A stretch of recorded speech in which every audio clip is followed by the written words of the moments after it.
पत्रकारों को क्यों जलील कर रहे हो? ये बड़ा सवाल है। पूरे हिंदुस्तान को जलील करने पर उतारू ये पत्रकार हैं। ये पत्रकारिता के उसूलों का हनन, उनके हक का हनन, ये सब तब तो आपको कभी ना याद आया जब विपक्ष की तरफ से 14 एंकर्स को बैन किया गया था। तब तो आपको कभी याद नहीं आया ना। तो मीडिया ट्रायल होना चाहिए। चाटुकारिता, चमचागिरी, चोरी। जय श्री राम दोस्तों, वेलकम टू माय डिबेट। आज की डिबेट होने वाली है रूबिका लियाकत कांग्रेस और टीएमसी पार्टी के प्रवक्ताओं के बीच। आपको पता होगा कि अभी हाल ही में कांग्रेस पार्टी ने 14 पत्रकारों को बैन करने की मांग की। इसी पर रूबिका लियाकत ने गुस्सा कर चारों को लाइव डिबेट में धो डाला। यह डिबेट बहुत ही शानदार होगी, अंत तक जरूर देखें। अगर चैनल पर पहली बार आए तो लाइक करें, सब्सक्राइब करें तक कॉमेंट करना ना भूले। चलिए स्टार्ट करते हैं। और इसलिए क्योंकि यहाँ पर बहुत से ऐसे लोग हैं जो ये कह रहे हैं कि ये पत्रकारिता अभिव्यक्ति की आजादी का हनन है। मैं कह रही हूं कि हनन कैसे है, यही तो एस्टैब्लिश करना है। पहले हम कह रहे हैं कि चीन के ओर से चीनी प्रोपेगेंडा है, कुछ शब्द बनाए गए हैं, प्रोपेगेंडा और इस तरह के शब्द। अगर चीनी प्रोपेगेंडा है, यहां के पत्रकार चीन के इशारे पर काम कर रहे हैं, तो यह चीन का भारत के मामले में सीधा हस्तक्षेप है। और अगर यह है तो पहली कार्रवाई चीन के खिलाफ प्रतिवाद होना चाहिए। क्या हिंदुस्तान की सरकार ने कोई प्रतिवाद रखा है चीन के खिलाफ? चीन का नाम तक नहीं लेते हमारे प्रधानमंत्री जी। क्यों? अगर हम ये नहीं मानते कि चीन का प्रोपेगेंडा है, तो पत्रकारों को क्यों जलील कर रहे हो? अरे कौन भौंक रहा है ये बदतमीज? बड़ा सवाल है। पूरे हिंदुस्तान को जलील करने पर उतारू ये पत्रकार हैं। और इनको अगर किसी तरह का कोई चंदा दिया जाए तो स्थापित किया जाएगा ना। किसने ये बात कह दी कि पत्रकार जलील कर रहे हैं? अरे भाई, कहां साबित हुई है ये बात? अरे बता दूं आपको, कितना साबित करने की जरूरत पड़ेगी? पूरे देश में वैक्सीन लगाई जा रही है और ये तमाम जो बंधु हैं देश के खिलाफ। अरे भाई, आपको एक के बाद बता दीजिए। अरे उनसे जुड़े पत्रकारों का एजेंडा बता रहे हैं ना आपको। अब ये बताइए, घर का भेदी लंका ढाने पर उतारू है तो उसको आप किसी भी तरीके से उसका ट्रायल नहीं होगा। पत्रकारिता, अरे पत्रकारिता के हित में भेद दिया होता है। अब एक सेकंड के खिलाफ बहुत कायदे की बात के खिलाफ प्रेम जी, बहुत कायदे की बात की। अब मैं ये कह रही हूं कि अगर मोदी के विरोध में बोलना अभिव्यक्ति की आजादी का हनन उसमें हो जाता है, तो प्रेम जी यहाँ स्टूडियो में क्यों बैठे हुए हैं? प्रेम जी को उठाकर क्यों नहीं ले गई ईडी और सीबीआई और आईटी? प्रतीक्षा नहीं, प्रतीक्षा नहीं, मैं ये मान कर चल रही हूँ। कैसे आ जाएगी? आप चंदा लेंगे तो आएगी ना। आपके बीच तो बैठने वाले थे। अरे मुझे बताइए, चंदा लेंगे तभी तो आएगी ना। कुछ गड़बड़ी करेंगे, फाइनेंशियल तौर पर झाला करेंगे, कुछ गड़बड़ झाला तभी तो होगी ना। वरना कौन क्या करने जा रहा है? यही तो पूछना चाहता हूँ शिवम जी। रूबिका जी, क्या गड़बड़ झाला हो गया है? क्या गड़बड़ झाला हो गया है? जवाब दीजिए। वर्किंग जर्नलिस्ट क्या गड़बड़ झाला करता है? ओके, शिवम जी की जवाब दीजिए। पैसा लेते हैं, अरे भाई, कंट्रीब्यूटर होते हैं, जांच हो जाने दीजिए ना, जांच हो जाने दीजिए ना। होना चाहिए, सही बात है। अरे जांच के देश विरोधी गजब, कैसे किसने कहा? देश विरोधी एजेंडे में जो लोग लगे हैं, वर्ड आ गया बीच में। देश विरोधी एजेंडे में जो लोग लगे हैं उनके खिलाफ कार्रवाई क्यों नहीं होगी? होगी, आज भी होगी, कल भी हो रही थी, आने वाले दिनों में भी होनी चाहिए। स्टेटमेंट देते हैं, शिवम त्यागी जवाब जांच में जुटती है। Okay sir. बीरेन जी मणिपुर में स्टेटमेंट एफआईआर दर्ज होता है। जी, आप मेरे साथ बड़े अरसे से डिबेट कर रहे हैं। हाँ, ये पत्रकारिता के उसूलों का हनन, उनके हक का हनन, ये सब तब तो आपको कभी ना याद आया जब विपक्ष की तरफ से 14 एंकर्स को बैन किया गया था। तब तो आपको कभी याद नहीं आया।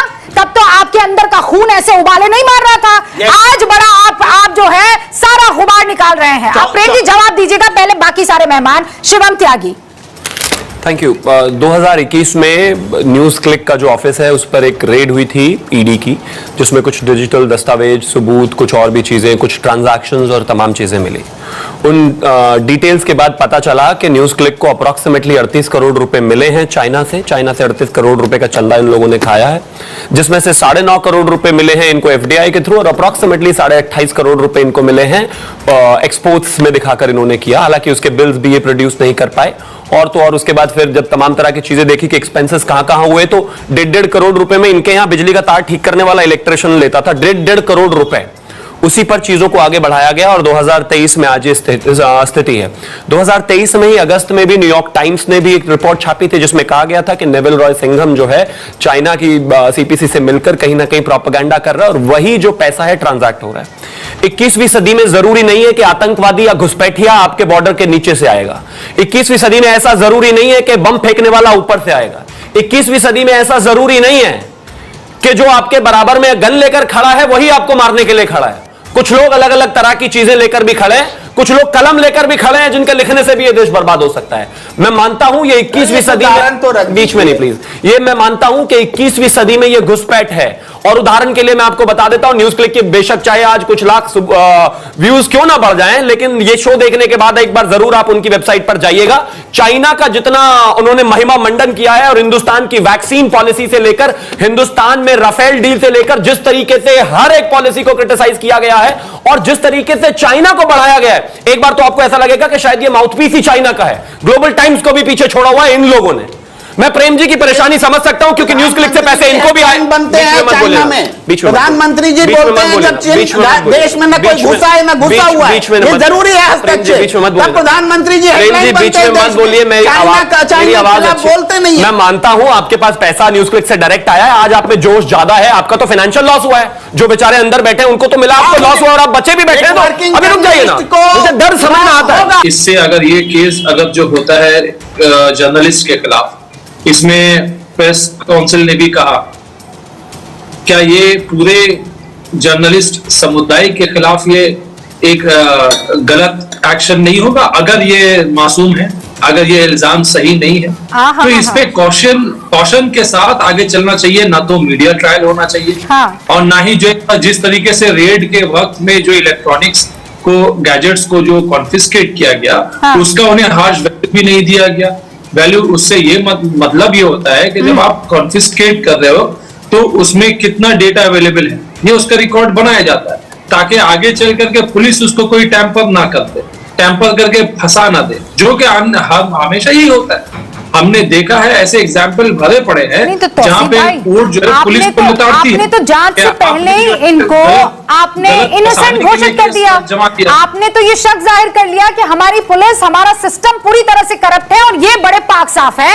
इनका जो लैपटॉप कॉन्फिस्केट किया है या मोबाइल लिया है, तो हमारा सिस्टम हमारे जो अधिकारी हैं वो उसमें कुछ ना कुछ ऐसा डाल ही लेंगे। ऐसा कैसे आप कह सकते हैं? नहीं, आंकड़ा बताता है, कोर्ट के नतीजे बताते हैं कि पुलिस क्या सिस्टम क्या करप्ट है। बहुत सारे फॉल्स केसेस लगते हैं, हरासमेंट के लिए लगाए जाते हैं। सिस्टम करप्ट, सरकार करप्ट, बीजेपी करप्ट। अगर कोई करप्ट नहीं है तो ये मासूम भोले चीन के चंदे के आरोप में गिरे हुए पत्रकार है ना? आप लोग जबरदस्ती का कुछ गड़बड़ी भी करेंगे फाइनेंशियल तौर पर, किसी दूसरे देश से पैसा भी लेंगे और आरोप आप पर लग जाएंगे, तो फिर खेला तो होगा ना। पहला बात तो जो अभी आपके पैनलिस्ट ने कहा, बहुत सही कहा कि भाई 14 एंकर्स को बैन नहीं किए गए, उनका बहिष्कार किया जा रहा है कि हम अपने स्पोक्स पर्सन को पार्टी ने डिसाइड किया हम नहीं भेजेंगे। और क्यों नहीं भेजेंगे? आपने खुद ही ये इन्वाइट किया। आपने कहा कि भाई अगर हम एक तरफा रिपोर्टिंग करते तो आप मेरे चैनल पर मत आइए, तो उन्होंने कहा हम नहीं आएंगे, आप एक तरफा रिपोर्टिंग करते हैं, यही वजह है कि वो नहीं आते। अब आप खुद ही सवाल करते हैं एक तरफा रिपोर्टिंग क्या होता है? भाई एक तरफा रिपोर्टिंग तो तब होती जब मैं आपको बोलने ना देती। सवाल किस तरह के उठाए गए? आपने सवाल किस तरह के पूछे? आपने पूछा कि आप सकते क्यों नहीं? मैंने इंटरव्यू लिया था 1.5 घंटे का। तौसीफ खान के पास इतना टाइम नहीं था कि 1.5 घंटे का इंटरव्यू देखे। तौसीफ खान ने वो सवाल नहीं पूछा, वो सवाल नहीं देखा जिसमें मैं पूछ रही हूँ कि अंबानी से आपका रिश्ता क्या है। वो सवाल आपने नहीं देखा जिसमें मैं उनसे पूछ रही हूँ कि राम मंदिर की तो बहुत आ गई बात, लेकिन आप मुसलमानों से आपका रिश्ता क्या है? आप जाकर सऊदी अरब के तमाम लोगों को गले लगाते हैं, लेकिन हिंदुस्तान के मुसलमानों की आप पर राय क्या है? तौसीफ खान, सवाल देखा था ये जो रुबिका लियाकत ने पूछा था? याद कौन सा है तौसीफ खान को? प्रोपेगेंडा आप चलाते हैं और मैं नहीं जानती किससे पैसा लेकर चलाते हैं आप लोग। आपने बोला कि चाटुकारिता आपने किया, आप चाटुकारिता नहीं कहते हैं इसे, डंके की चोट पर सवाल करना कहते हैं इसे, समझे तौसीफ खान? चाटुकारिता, चमचागिरी, चिंगी चोरी उसे कहते हैं जो दूसरे मुल्क से पैसा लेकर अपने देश के खिलाफ प्रोपेगेंडा करे। और ये अपने देश की सरकार को नीचा दिखाए। ये चाटुकारिता है या एक पत्रकारिता तो है? तमीज से बात कीजिए। आपके यहाँ जिस पार्टी का आप समर्थन करते हैं वहां पर ये शब्द चलता होगा, कहीं और ये नहीं चलता है। तो वो तो चाटुकारिता है इनके हिसाब से, लेकिन नेटफ्लिक्स या चिल या स्पोर्ट्स खेलना पसंद करते हैं, वाह वाह वाह क्या सवाल है। दाढ़ी या बिना दाढ़ी, वाह वाह वाह क्या सवाल है। चाइनीज फूड या थाई फूड, वाह वाह वाह वाह क्या सवाल है। मतलब हद। फुटबॉल या क्रिकेट, इतने शानदार शानदार इंटरव्यू देते हो दिन रात, कभी अपना भी देख लिया करो भैया। अब दूसरा, अब प्लीज बीच में आपकी बहन आपकी शादी आप कब करने जा रहे हैं? ये प्राइम टाइम का डिबेट हुआ करता सर, था। और भी है। यही एंडी रामनाथ कोविंद का अवार्ड वाले सवाल है ये। सुन तो लीजिए सर, प्लीज हाँ, हाँ। और इसके अलावा प्रधानमंत्री आप हो रहे थे किचन तो। में जाते हैं कि नहीं जाते हो रहे थे, वो हैं, तो प्लीज रुकिए ना। प्रधानमंत्री थे क्या? मतलब ऑफ कोर्स वो प्रधानमंत्री के कैंडिडेट है पिछले साल से, अब वोट नहीं ले पा रहे तो हमारी गलती है क्या? अब वोट तो ले नहीं पाते, सारा दिन तो विदेश में बैठे रहते हैं पूरे टाइम। अब नहीं बन रहे प्रधानमंत्री तो जबरदस्ती प्रधानमंत्री बना दे उनको। अब प्लीज बीच में मत बोले। अब रिक्वेस्ट है मेरी आपसे। कहीं हुए हैं।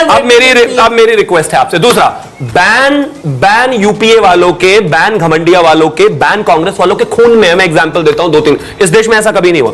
2014 से पहले बीच में मतलब प्लीज रिक्वेस्ट है मेरी, मुझे बोलने दीजिए। मैं स्पष्ट करूंगा आपको, रुकिए।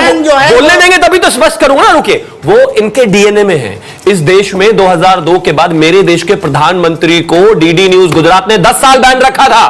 प्रदेश के मुख्यमंत्री होते हुए प्रदेश के चैनल ने बैन कर दिया था उनको पूरा 10 साल। 2014 से पहले डीडी न्यूज में कोई भी विपक्ष का गेस्ट नहीं जाता था, या तो सिर्फ पत्रकार जाते थे या फिर पार्टी का प्रवक्ता जाता था। 2014 में इसी देश के प्रधानमंत्री का जब इंटरव्यू डीडी न्यूज ने कर लिया तो उसको रोक दिया था। ये बैन है भाई, इसी प्रवृत्ति को बैन कहते हैं। कैसी बात कर रहे हैं? तो आप 14 को क्या, ये 2400 को भी बैन करेंगे? अगर रुबिका लियाकत एक सवाल पूछ लेगी ऑपोजिशन की प्रवक्ता से या नेता से तो वो बैन है, गारंटीड है, क्योंकि खून में नहीं है ना। कॉम्पिटेंस तो है नहीं, जवाब देना बस है नहीं, तो जाहिर है सबसे बेस्ट ऑप्शन क्या है, बैन कर दो। मैं ये कह रही हूं कि आपसे ज्यादा मुखर और प्रखर कौन इस सरकार की आलोचना करता होगा, बताइए। आपके ऊपर रेड क्यों नहीं डाली गई? इसलिए नहीं डाली गई है क्योंकि आपने तो न्यूज क्लिक के लिए बकायदा आर्टिकल भी लिखे हैं कि नहीं लिखे? बिल्कुल लिखे ना, तो फिर आप पर रेड क्यों नहीं पड़ी, बताइए। अभी समय लग रहा है। तो क्यों नहीं पड़ी? इंतजार है क्या आपको? इंतजार नहीं, सरकार उन लोगों के खिलाफ कार्रवाई कर रही है जो लोग। अरे सर, आपने खुद ही बता दिया है, अब मैं क्या करूं? खुद ने आपने न्यूज क्लिक के आर्टिकल लिखे हैं, आपके पास भी उसका पैसा आया है, लेकिन सरकार ने आपके ऊपर रेड नहीं डाली है क्योंकि वो पैसा आपने साफ तौर पर कमाया होगा। 1.5 करोड़ का इलेक्ट्रिसिटी वाला मामला, प्लम्बर वाला मामला नहीं दिखाया होगा उर्मिलेश। आशा करता हूं कि आपको यह वीडियो अच्छी लगी होगी। अगर आप इसी प्रकार के वीडियो को देखना चाहते हैं तो हमारे चैनल को लाइक करें, सब्सक्राइब करें। अगर आप फेसबुक पर देख रहे हैं तो फॉलो करना ना भूलें। जय हिंद, जय भारत।